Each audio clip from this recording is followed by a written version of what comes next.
نسبی خصوصیات۔ قال رسول اللہ صلی اللہ علیہ وآلہ وسلم ان اللہ اصطفیٰ کنانۃ من ولد اسماعیل واصطفیٰ قریشا من کنانہ واصطفیٰ من قریش بنی ہاشم واصطفانی من بنی ہاشم۔ مسلم۔ رسول صلی اللہ علیہ وسلم نے فرمایا کہ خدا نے اولاد اسماعیل علیہ السلام میں سے کنانہ کو شرف بخشا اور کنانہ میں قریش کو اور قریش میں بنی ہاشم کو اور بنی ہاشم میں مجھ کو شرف و اعزاز بخشا۔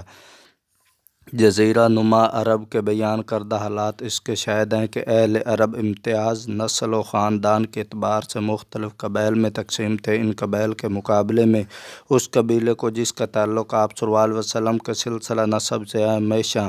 تفوق برتری رہی ہے، اور تمام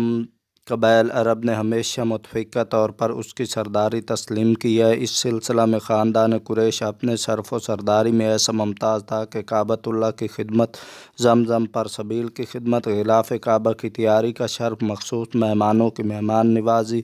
جنگی وغیرہ جنگی اہم امور کی ذمہ داریاں، مشورہ، میدان جنگ میں علم برداری، مکہ معظمہ کی سرداری، یہ تمام امور قریش کی ہی اولاد میں تقسیم تھے، اور قریش میں بھی بنی ہاشم یہ زیادہ ممتاز سمجھے جاتے تھے،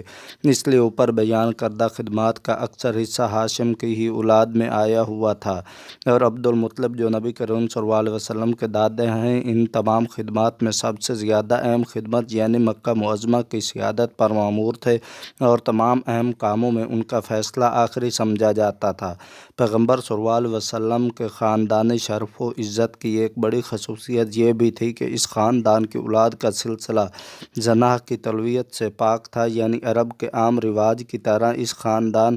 کا کوئی رشتہ زن و شو حرام کاری پر قائم نہیں تھا، بلکہ اس زمانہ کے دستور نکاح کے مطابق ہی ان کی تمام شادیاں انجام پاتی رہی۔